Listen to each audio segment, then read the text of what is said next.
Hi!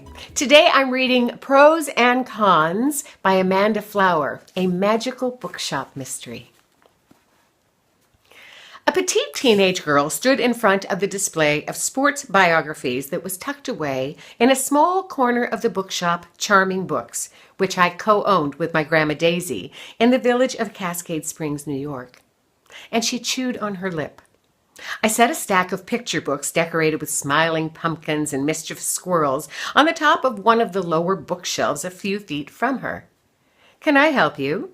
I asked in my most polite bookseller voice. The trick was to sound friendly and helpful, not too eager for a sale.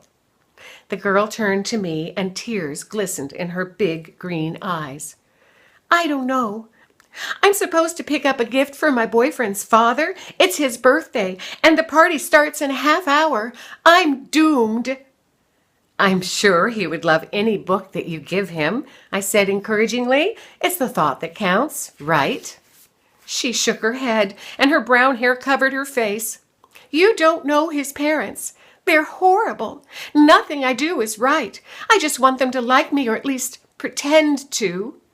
I straightened a row of books that sat unevenly on the shelf. I wouldn't be the least bit surprised if Grandma Daisy had moved the books just a little to drive me crazy. She and I had different ideas on the proper way to keep the books organized. I wanted everything in its place, preferably in alphabetical order. Grandma Daisy was satisfied if books were on the correct floor of the shop. She always said the books would find the person who needed them most, no matter where they were in the shop, so precision didn't matter. That might be literally true in Charming Books, but still, the alphabetizer in me couldn't handle the lackadaisical shelving method. After the book's spines were all sitting precisely at the edge, I said, "That sounds familiar." She wrinkled her nose. "What does that mean?" I gave her a half smile. My high school boyfriend's parents didn't like me either. "What would they have bad to say about you?" She blinked at me. "You're so tall and pretty." I chuckled. "Being tall isn't everything. Neither is being pretty."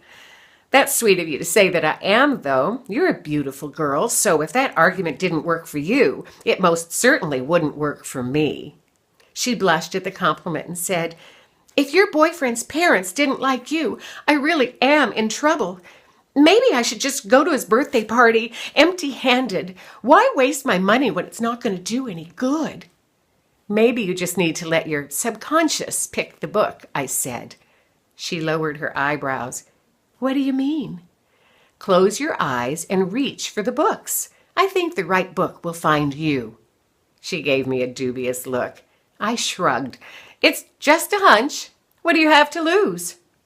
"Okay." Her voice was heavy with doubt. While the girl's eyes were closed, a book flew across the shop from the history section and appeared in her hand. Her eyes snapped open, and she stared at the tome with Abraham Lincoln on the cover. "How did this get in the sports section?" "Oh," I said unconcernedly, "it must have been misplaced. Would you prefer a sports-related title?" I moved to take the book from her. "No!" She jerked the book away from me and held it to her chest. "No, this is perfect. His father is a history buff, and I've seen a picture of Lincoln in his office. I'm only afraid he might already have this one." I fought to hide a smile. "I'm pretty sure he hasn't read it." "How do you know?" She stared up at me with those big green eyes again. "Call it bookseller intuition," I smiled. She hugged the book more tightly to her chest. "This is the right book. I just know it. Thank you so much." She trailed off. "Violet," I said. "You really saved my life with this." "Happy to help. Let's ring you up then, so you can make that party." I led her across the room to the sales counter. Faulkner, the shop crow, walked across the counter. His talons made a clicking sound on the aged wood. I clapped my hands at him, and he flew over the girl's head, cawing, 407 years ago!" She ducked, and her eyes went round. Was the crow quoting the Gettysburg Address? Does he know about this book? I forced a laugh. We've been playing a lot of historical audiobooks in the shop lately. He must have picked it up from that. Thank you today for joining me to read Prose and Cons by Amanda Flower. If you want to learn more about Amanda or about what she writes, check out the links below and go to her website. You'll learn everything you need. Thanks again for tuning in. I'll see you next time.